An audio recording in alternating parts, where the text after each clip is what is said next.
Hi, everyone, and welcome to the Middle East Breakdown on ME24. So, we are Middle East 24, of course, our regular podcast that invites top experts on the Middle East to break down complex and burning issues for you. I'm Hayvi Bouzo, co-founder and co-editor, alongside my co-editors and co-founders, Dan Feferman and Abdulaziz Alkhamis. Good evening, Dan. Good evening, Abdulaziz. How's it going? Good evening. We are doing this for the first time as our own senior editorial team together. So before we start, I want to remind our audience, Middle East 24 is your go-to source for fast and accurate information, analysis, and content on the Middle East. Our agenda is to cut through the propaganda and media bias so that you get the real story of what's happening. Launched in partnership with Visegrad 24, we are changing the game of Middle East news, information, and analysis. Make sure you're following us on X, Instagram, and now YouTube. Links are in the caption. Also, make sure to give us a good rating on Spotify or whatever it is that you use for your podcasts. And every week here on ME24 Breakdown, we will take you behind the scenes on the hot issues of the day, or what we believe are the most important issues that are not getting the attention that they deserve. We are recording this podcast in an exciting time, and I'm sure you guys agree with me. Today is October 22nd. I'm in Washington, D.C. Dan is in Israel, Abdulaziz in the UAE. Those are our ME24 bureaus. Basically, we are just a week after the last living Israeli hostage came home in the first phase of the ceasefire that went into effect. President Trump made his historic visit to Israel. Vice President Vance is now in Israel, and Secretary of State Rubio is expected to arrive as well. Lots of changes are happening in the region. Dan, absolutely, I kind of wanted to kind of get your input on this. I mean, we say in the blink of an eye, everything has changed. And I feel like that's been true every single podcast, every single X space we've done. I mean, in almost every week or two throughout these last 2 years has been historic, has been something game-changing for good or for bad. All of a sudden the Turks are being nice. Qatari negotiators are hugging their Israeli counterparts. Hezbollah up in the north is pushing back against disarmament. Iran is talking tough once again, after it's kind of recovering from the joint Israeli-American strike. And, there's a lot to unpack here. Just make sure, by the way, if you like these conversations, if you like what we're doing here on ME24, check out last week's conversation that I had with veteran Islamabad-based Middle East correspondent and journalist Ahmed Qureshi. I'm just fascinated by what's going on. I'm excited to unpack all of this with my two colleagues. Abdulaziz, how have you been just kind of digesting all of these developments these last few weeks, these last few months, but really since this ceasefire was coming together and announced? I think the ceasefires give a chance for these governments in the region to discuss the next step, what after Gaza.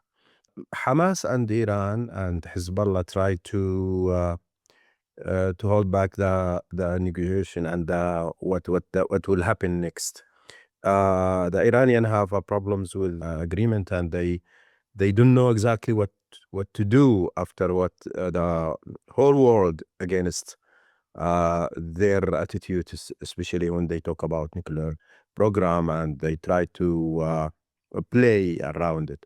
The other thing is we can see there is some hope, especially when Mohammed bin Salman visit Washington, D.C. and the time of the visit, it's meaning a lot after Gaza. He didn't do it in the previous time because there is no ground for talk. But now there is a very strong and solid ground to go forward for the peace deal between Israel and Saudi Arabia and other Arab world. And there is, if we can dig, and we don't know about is it true or not, but we know there is a plane arrived to Riyadh last night from Israel. Very interesting. American, Wow. they talk about Kushner and Witkoff. We don't know if they are in the plane, but there is a plane coming, and direct plane, and nobody can do it. The only who do it, the Americans. And if the American, they have something with the Saudis, a deal, and they prepare something for the Washington visit for Prince Mohammed bin Salman. Is there something going forward? And they talk about it, especially in the last week. We can smell there is a peace deal. There is something will happen. And we know exactly Saudi Arabia is talking on behalf of Arabs and Muslims. And is there a big and a huge peace plan? The Israeli agree to the two-state solutions or a kind of solution? Arabs and the Israelis agree with it under the guarantee of the American. We don't know exactly, but there is something cooking. There is something. I like that teaser. We got a lot to unpack here. It will happen. We wait to the middle of November to know exactly what will happen in the future. But I hope it will take us to a peace deal, and it will solve a lot of problems. And especially when the Americans talk about Lebanon and Israel to engage in the peace deals and kind of Abraham Accord. We know exactly most of countries, they don't want the Abraham Accord style or the details. They want their accord, their interests, especially Saudi Arabia, and we know Israel, Syria. They have their interests, and they want to deal with it with the Israeli. But what the American planning, how they plan in the many fields, in many wings and many spaces. Saudi, Syrian, Lebanese, everyone have his agenda. How the Witkoff and Kushner deal with this, we will see. It's just a matter of 2 weeks, 3 weeks. Wow. And it's really interesting what you said, because we know that Hamas basically committed October 7th mainly to prevent a peace that was underway between Israel and Saudi Arabia, of course, with the orders of the Islamic Republic of Iran, the Iranian regime. So the fact that now we're seeing this kind of the complete opposite happening, which is a new push. And we heard the Trump administration, they were very clear. And I think that's kind of, Dan, to go to your point about what's happening in Washington. What about if Iran, they failed when they pushed the Hamas to do 7 October, to did 7 October? How about if they will push the Houthis to start a war against Saudi Arabia and to engage again the region in other conflict? Are you saying you're imagining a scenario that since the Iranian-backed plot to stop Saudi-Israel normalization, the full expansion of the Abraham Accords, you're saying they could instigate the Houthis who Yes. last week in the conversation I had with Ahmed Qureshi, he brought up an interesting point that Hamas is the last Muslim Brotherhood army. I brought up a counterpoint that Iran is almost out of proxies, right? The Houthis are Only the Houthi. right. Only the Houthi. Really. So Only they're there's saying that, five. you're saying forget Israel. They might reinstigate their conflict with Saudi Arabia.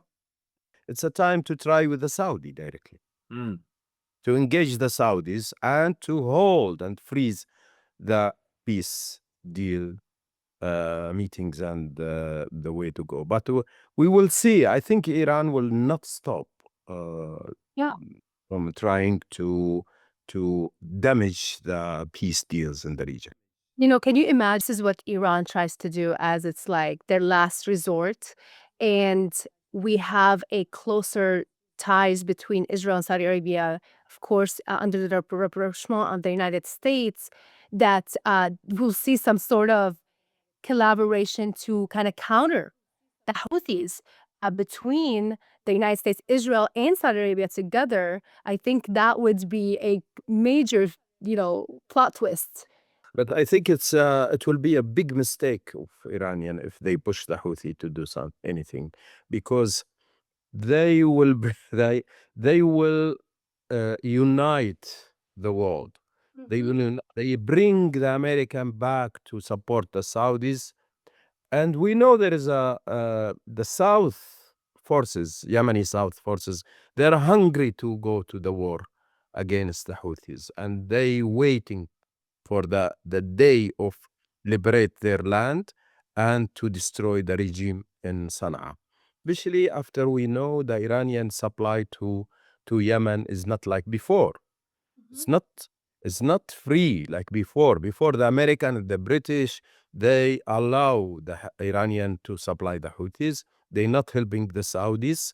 Even the American, they stop uh, supplying the Saudis with some kind of arms for their airplanes. And we know there is a big problem. That's why the Saudis shift give the Chinese a little of uh, cooperation. And we know exactly the Saudis, they have a big deals now, defense deals with the Chinese because the American attitude toward them in Yemen war.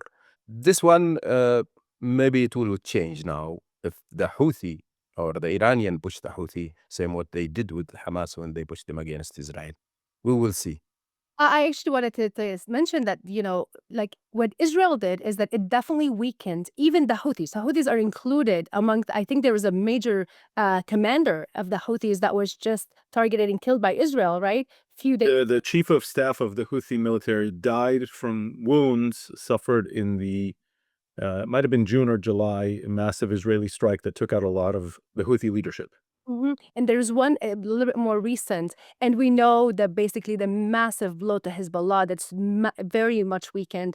The Iranian nuclear project is also took a hit, a setback. We don't know how much of a setback we can discuss right now, but the one force, and look, I think what Abdulaziz is talking about the Houthis is really important. And I think it might come into play now that we're seeing this, visit that's upcoming by the Crown Prince of Saudi Arabia to the United States to see President Trump.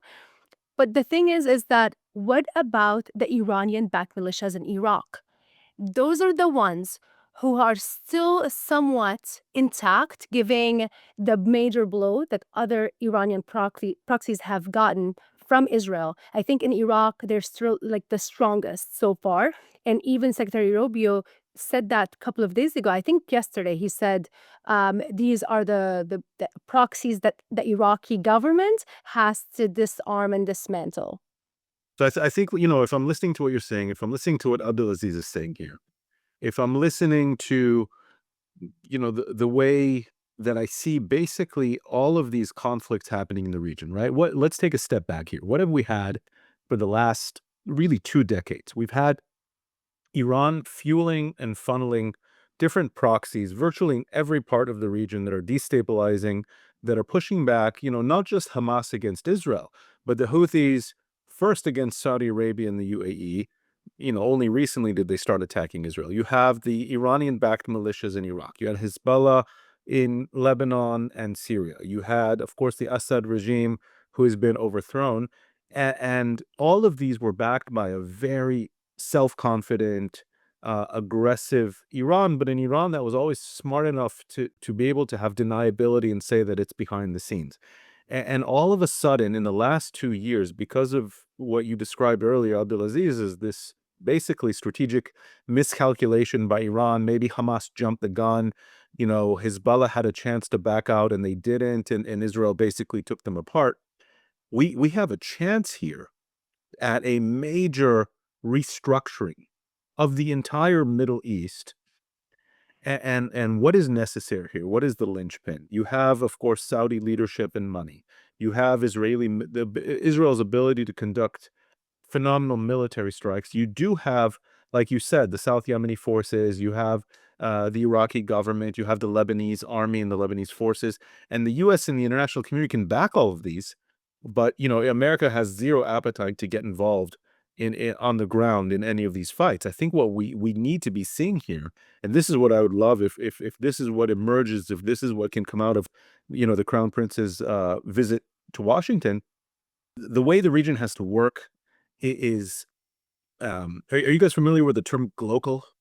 Have you guys ever heard the term glocal? No, I don't know that. So it's a mix of the word global and local. So you got to kind of think globally but act locally. So here we need to think in terms of like grand bargains. And I know the Trump administration loves grand bargains, and I think the Saudis love grand bargains. But grand bargain kind of big vision for the Middle East, but every single part of it is a puzzle that needs to be solved. And I think what we should be seeing here is U.S. leadership, intelligence, arms, maybe Israeli pinpoint strikes where it's relevant, or Saudi pinpoint strikes, or Emirati or whatever, backing those local forces to finally hit those death blows against these last Iranian proxies. And you mentioned, of course, the arms flowing to the Houthis. Get the Americans, the Brits, the French, anyone with a major naval presence, and the international, the SWIFT, the financial sanctions efforts to cut off the flow of Iranian arms and funding to all of these groups. I mean, there's a major possibility with Iran basically backed up against the ropes right now. What do you guys think of that? Then other thing I can add. We know the American strategy is always they asking or they shifting from the direct intervention in the region to ask the regional powers to do something, to do their jobs, to keep their region safe. Yeah. Okay, but we can't see from the Egypt or Saudi, they are the most power armies in the region. They don't do anything to fight against terrorism. They tried before against the Houthis, against the Muslim Brotherhood, and the American, they failed them. They don't support them, and they said it's a human rights, it's the Houthis' rights to Saudis. They killed the children in Yemen. Egypt, they treating their people, even if they are Muslim Brotherhood, very bad against the human rights, and that's why there is no strategy. True, they talk about the defense shield in Gulf, and the Saudis and the other Gulf countries, they waiting for the American to do anything to have a big or to have something defense project against those threats, especially in Iran, from other Houthis. But we found the American only focus on Daesh in Iraq and Syria. Yeah, ISIS. They don't focus in the other parts. Even until now, they fight against those. You don't know that they are not strong. The Houthis is the strong ally now for Iran, but they don't do anything against the Houthis. The Israelis, they did the job. The Saudis, they stopped to do anything with Houthis because they think it's they betrayed from the American. They don't support them. They as I said before, they not supply them with the weapons. That's why we need in the visit of Mohammed bin Salman to Washington to reconstruct the regional powers in a good strategy with the American, and we need ally Israel and Arab countries together fight against extremists, because they are the same threat. They are against all of us. They killed a lot of us, That's correct. those extremists. That's why if the American want to do something in the region, they should look to the big picture. Mm-hmm. I agree. Have a strong strategy against extremism, not only one kind of extreme. Yeah. All of them. Yeah. Yeah. Yeah. Absolutely. Because they're also allies in one way or the other. I mean, they're two faces to the same coin. That's the reality. How in your view, both of you, first of all, how was the U.S. able to get Turkey and Qatar to agree to pressure Hamas finally? And this is something I've been saying for the last 2 years. That's the key to a ceasefire, is to get Turkey and Qatar to pressure Hamas.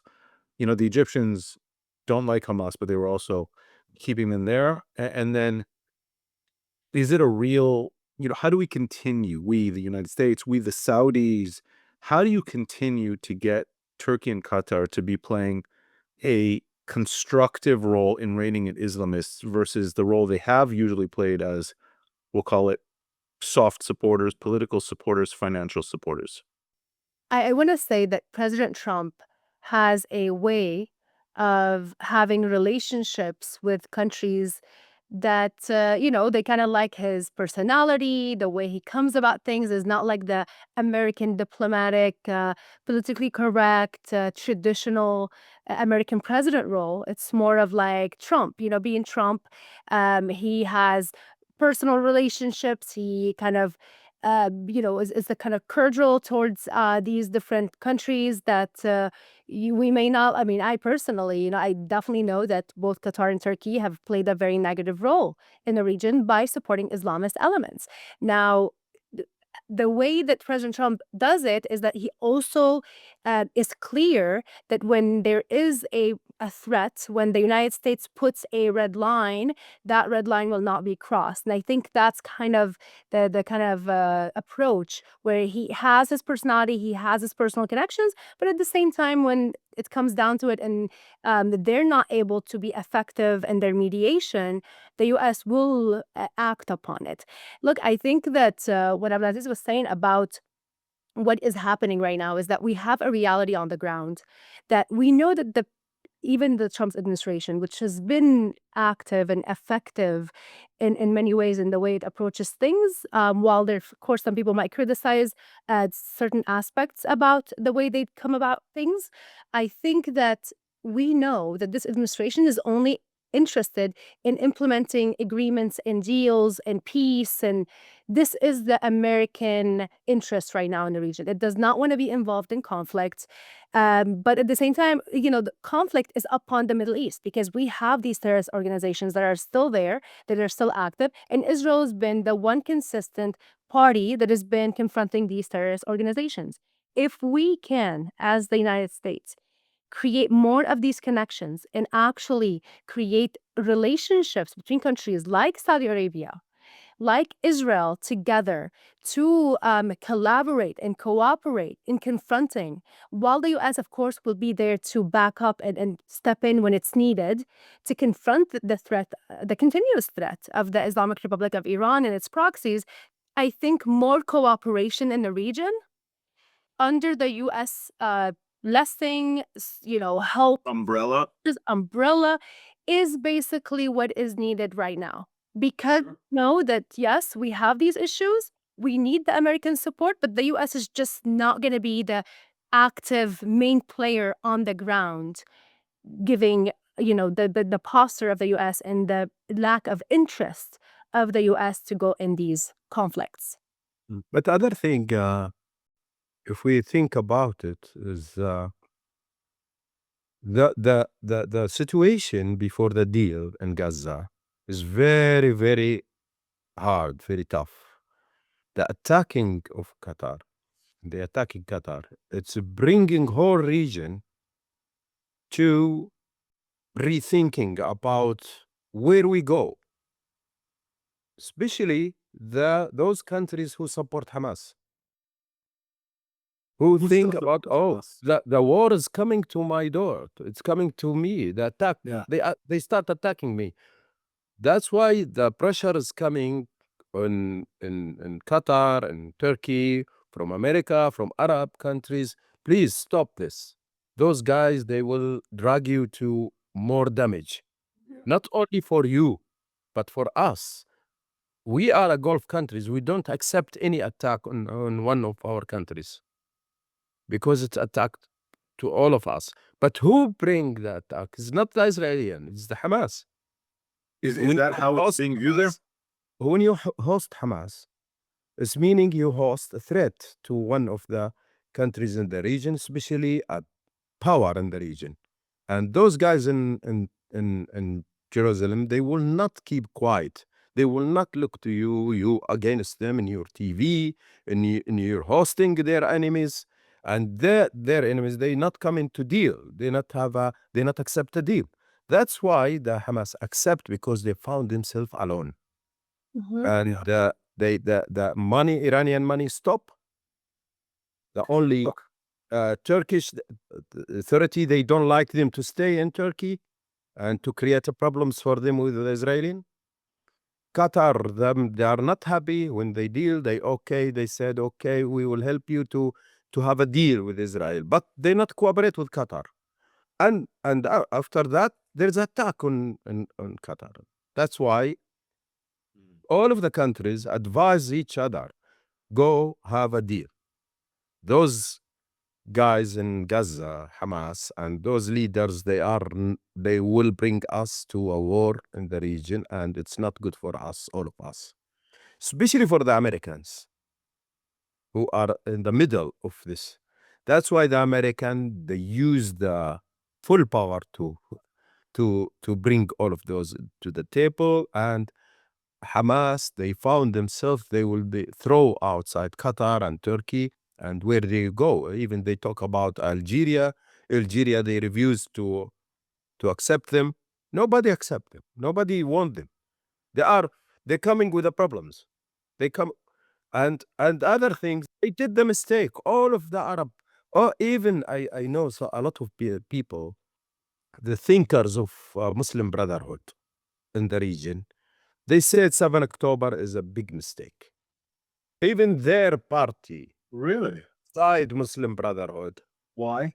they Why is Muslim discover Brotherhood after saying it's a they mistake? discover after 2 years it's wrong. It's a mistake. Morally People or think it's a strategically? war and fight. Sorry? Morally or strategically? No, more strategically, no. They were hoping to kill more people. I mean, that's what. But they understand it's a mistake. It will destroy the political Islam. It will destroy their existence in the region. It will destroy their grounds.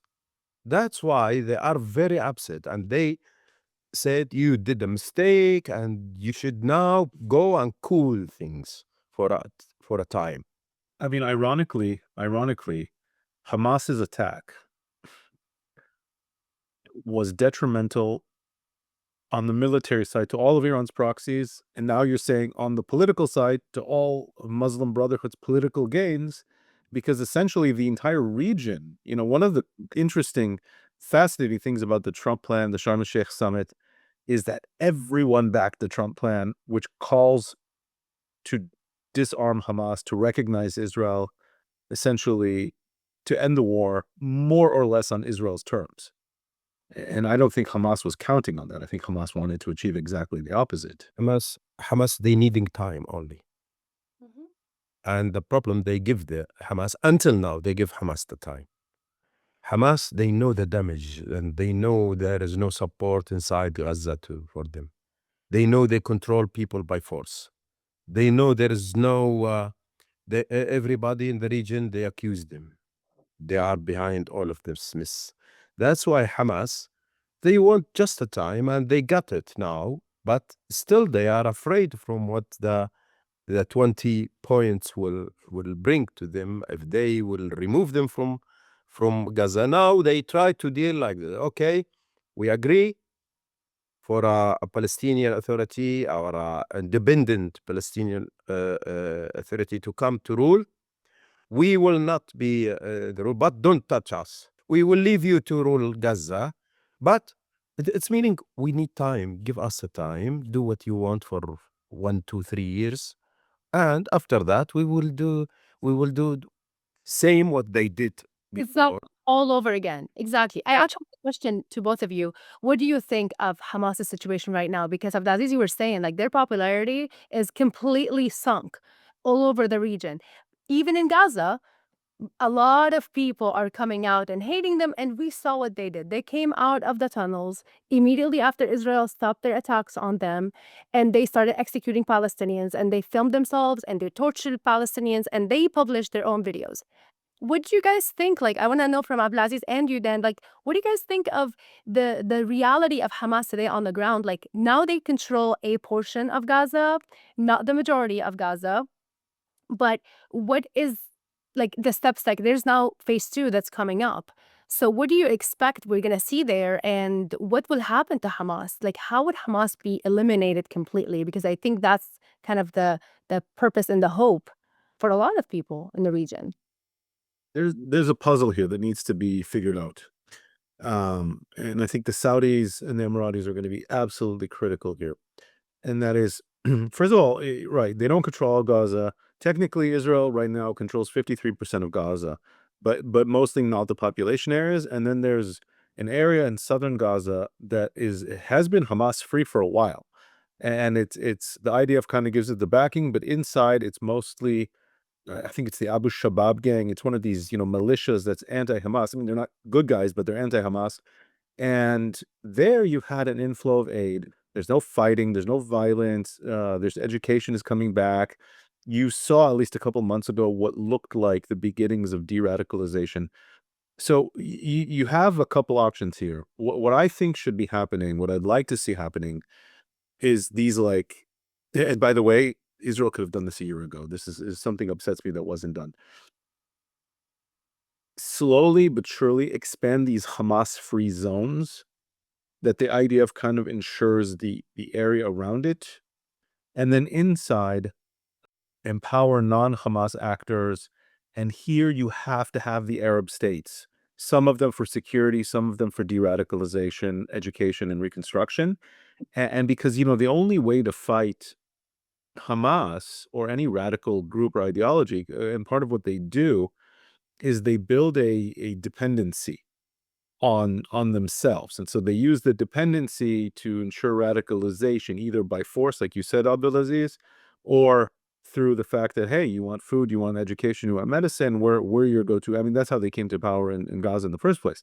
So how do you build these growing, cordon off zones that are Hamas free, that are then being rebuilt, de-radicalized at the same time, Hamas free?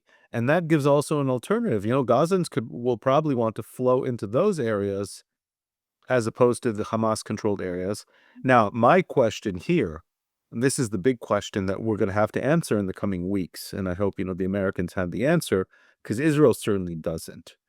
They keep talking about this multinational force. And there are rumors that, who's going to be behind it, who's going to be in it, or the Egyptians, certainly probably Palestinian police officers or gendarmes that are trained in Egypt, or Ahmed Quraishi, I didn't know this, said they're Palestinian police officers trained in Pakistan. I didn't know this, but there's talks about Pakistanis, and the Pakistani president was in Sharm el-Sheikh, the Indonesians, and something interesting is the Indonesians actually have a good track record of going after Islamist militias and de-radicalizing. So the big question on everyone's mind, are we going to see Muslim forces actually confronting Hamas and de-arming them, disarming them, defeating them? Or is everyone just going to nod their heads and Hamas is going to be able to reconstitute? I mean, what can we expect here? I think definitely this is a question to Abdulaziz, because this is something I would hope would happen if it's something, of course, coordinated between the U.S., Israel, and these countries. And Indonesia, like you said, then it was like the way their attitude, their like messages towards Israel, towards peace, it's massive. It's a big shift here, because Indonesia is the largest majority Muslim country in the world. So what do you think, Abdulaziz? Like, is that what we're going to see? What countries do you think will be involved in this? It's not only what's country. There's 3 countries. I think they said they will come: Azerbaijan, Indonesia, even Turkey. Turkey. But the problem is the international community. They look to this solution is just again to make peace between Israel and Gaza Strip. They don't look to it as a international order to help Gazan people. Gaza people, they suffer a lot. When there is an international order, international intervention in the region, in Gaza, it's not just to help Israel to be happy.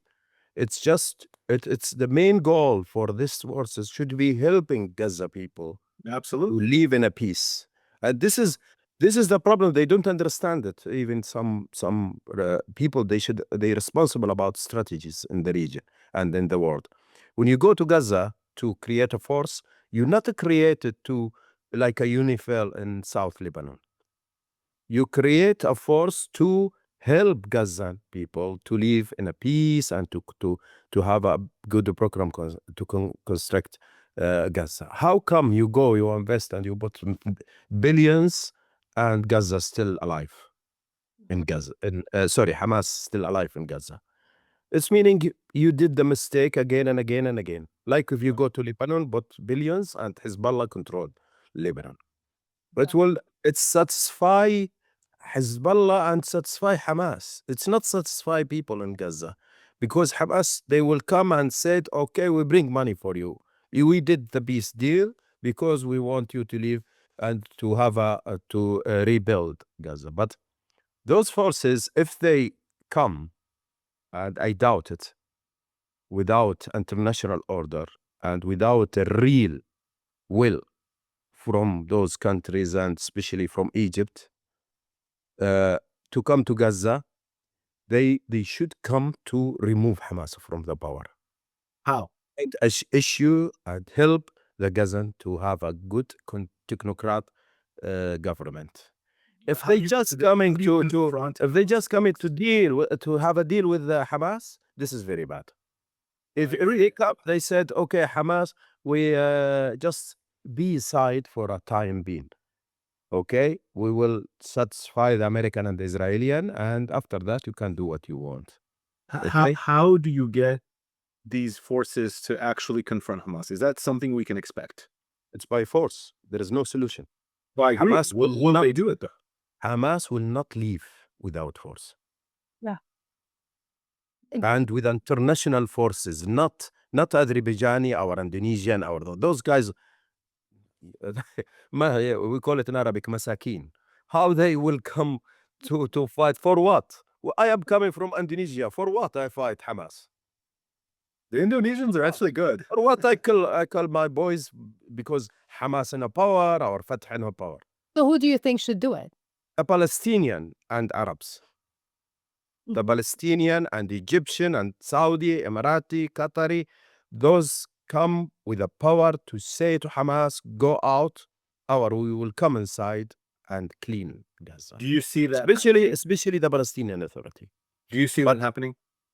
No, because the Palestinian Authority very weak. They don't want to do it. They don't have a what you call it will, or they don't want to do the job. If you have a leader, if you have a doesn't that take us back, Abdulaziz? Doesn't that just take us back to where we are, where Hamas will just regroup? If the Arabs themselves aren't willing to go in and actually confront Hamas, we're not going to actually finish the job that Israel started. And can I ask you a question? Why Arabs they don't want to go?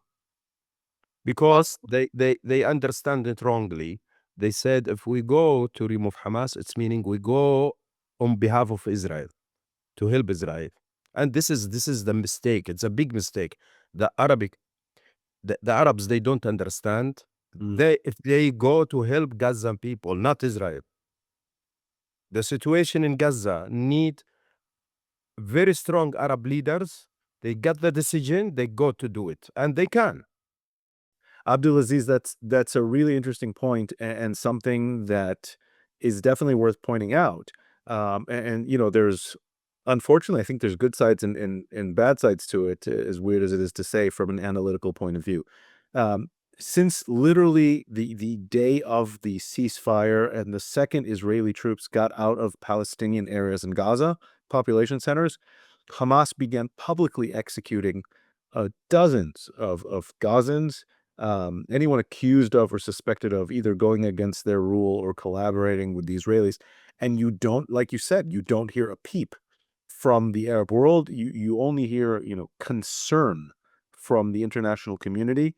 And, you know, that is something that I think nobody's being called to task on that. You know, Israel, you know, you can claim was heavy-handed with its strikes on Gaza. I would push back on that, but it wasn't just there's concern over Israel's actions in Gaza. It was immediate accusations of war crimes and genocide. And here you have visible, public, purposeful executions of civilians with no trial, with no rule of order, with nothing. You know, pure human rights abuses and war crimes literally in front of the camera. And the Arab world isn't saying a thing. And so that's an interesting point. It's a sad point. It's an important point. And it's something that we are certainly on our platform on ME24 constantly bringing attention to, because the mainstream Middle East media and the mainstream Western media is hardly doing so. Havi, I want to turn to you, for a second. We've been talking about Gaza a lot. We've been talking about the Gulf a lot, and we haven't talked a whole lot about the Levant. And I want to jump to Lebanon because one of the bright spots of this last year and a half is the downfall of Hezbollah in spectacular fashion due to Israel's strikes. We know Hezbollah has been incredibly unpopular in Lebanon for a while, and the indications and the reports that we are seeing coming out of Lebanon is that Hezbollah is actually fighting back against calls for it to step down, to disarm, and it might even actually be rearming under the nose of the Lebanese army. What are you hearing about Lebanon? What's happening in Lebanon, and what should we be expecting in the coming months in Lebanon?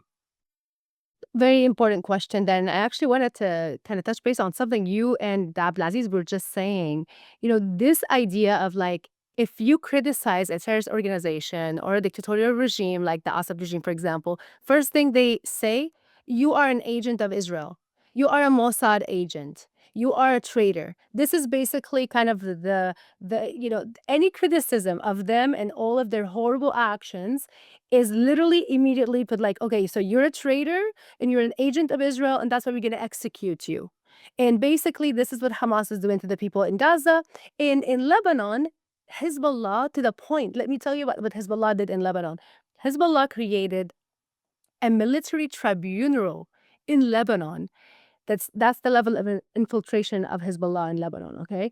To anybody who criticizes Hezbollah or mentions the word "I want peace," for example, speaks like there was a Lebanese activist who spoke to an Israeli journalist, they would put that person on this military tribunal and then sentence them to I don't know how many years in prison, which is completely unjust and unfair and exactly under that same so-called excuse, like that's the claim that they have with zero evidence or basis or anything, and that's their way of basically pressuring and suppressing entire societies, with making them afraid of what will happen to them because that's what will if you dare to speak the truth or speak to your mind or your opinion.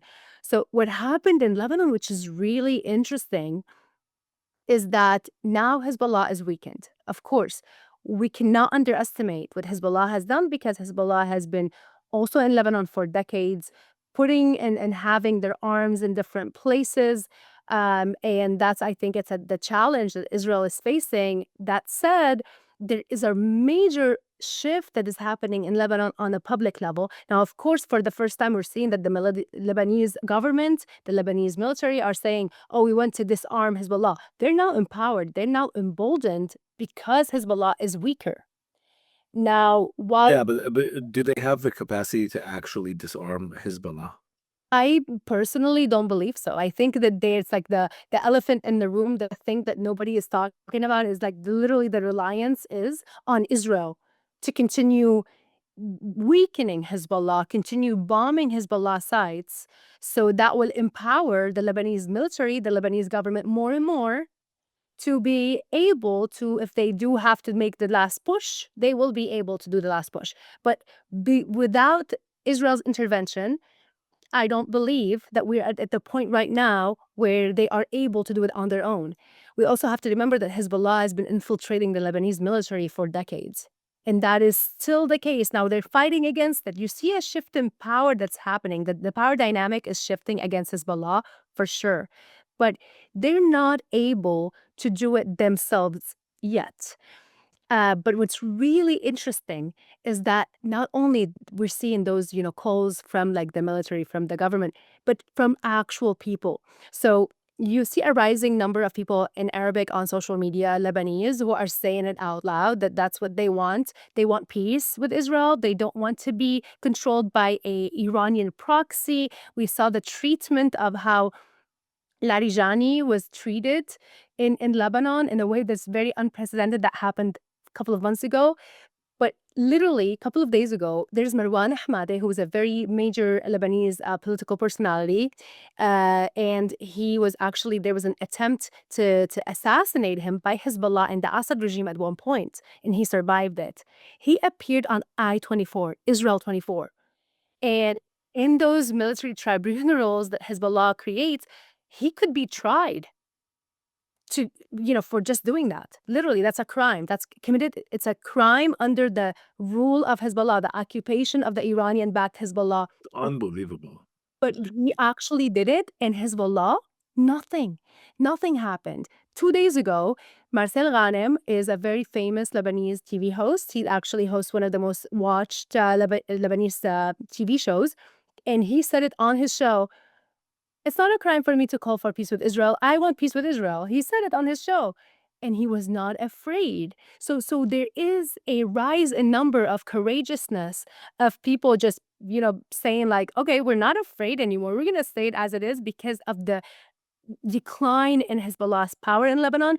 That said, the job is not done yet. And like you said, then there are these reports about Hezbollah's trying to rearm or organize and regroup, which is really dangerous. It is, and there's a report from either a government meeting or a speech by Netanyahu. I'm not sure. Some public reference on the security issue by the Israeli government actually said we're now at that place where Hezbollah is kind of regrouping, and its regrouping efforts are now ahead of the Lebanese army's disarmament efforts. I mean, the vector has changed. Or I wanted to say 2 points on this. One is um, the kind of the question we're going to need to pay attention to here on ME24 and just anyone interested in this is there a tipping point? If you remember Malcolm Gladwell and the tipping point theory, is there a tipping point of enough public opinion, enough the genie's out of the bottle, enough uh, the glass ceiling has been broken, whatever metaphor you want to choose, of talking about peace with Israel, talking about getting rid of the Iranian infiltration in Lebanon, in Iraq, in wherever, that there's no going back? Or if everyone gets too complacent, Iran will regroup and Hezbollah will rebuild and Hamas will rebuild. And all of those forces that were able for a moment to speak about peace with Israel or just getting rid of the extremist influence in their midst will once again be put down and will kind of go back to square one.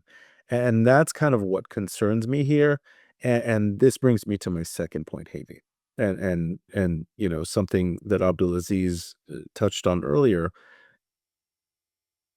and something that you touched on, unfortunately, in what you said, is that when will the Arab world understand that for its own sake, not for Israel's sake, for its own sake, it needs to know how to confront these Islamist militia terrorist groups, whether they're Iranian or Muslim Brotherhood, and not just give the talking points and then go back into complacency and then go back to having another war? Because something, the West really doesn't understand, the Middle Easterners understand it. They just don't do anything about it except Israel.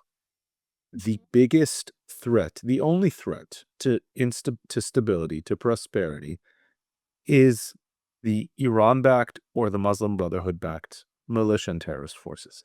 And the reason they keep coming back is that nobody fully confronts them except Israel, except when Israel does it, Israel is blamed as a warmonger and as an extremist, et cetera, et cetera, et cetera. And so that's something that the countries in the region, I think, really need to confront and deal with it in a serious way here, because otherwise we will just go back to this Middle East as in a constant loop of violence. And it's a lot simpler than people realize. They're just not willing to do it. I agree with you. I think that's what's really needs to be shifted in the conversation, right? It's basically the region has been ravaged by these elements for too long, and they have brought just war, destruction, and killings everywhere they were and they've been. And the people in the entire region have been the ones to pay the heaviest price.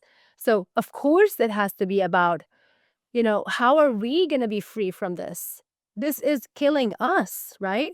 But that is happening. It is happening. And I actually want to tell you, I am an optimistic person, but I'm cautiously optimistic. So reasonably optimistic. And I'm really at a place right now then that I believe that we are in a tipping point, that we are beyond a point where there's no return for these elements to gain the popularity, the influence, the acceptance that they once enjoyed. This is long gone. It will not come back. I'm going to join your cautious optimism, Hayvi. And I think Abdulaziz, I think you'll join us as well here. And I think there's just a lot of things to pay attention to. I think there's a good place to kind of wrap up for tonight. Finger on the pulse of everything that's happening, and it all comes back to resolve and American leadership right now in the region. And so we will be with our. Well, yeah, I agree. I mean, with this positive note, we're going to end our really great conversation, our first conversation between all three co-founders, co-editors of Middle East 24. Thank you so much for watching and listening. With you is Hayvi Bouzo, co-founder, co-editor. With me, of course, Dan Feferman, our co-founder, co-editor. And Abdulaziz Alkhamis, also a co-founder, co-editor. And please watch us, follow us, subscribe to us on YouTube, follow our news on X, on Instagram, and listen to us, whatever it is your favorite podcast app that you use, and give us good reviews, and check out all our information here in the caption. We're going to have them for you so you can follow and watch all of the exclusive and the deep insights that are coming right from the heart of the Middle East and North Africa.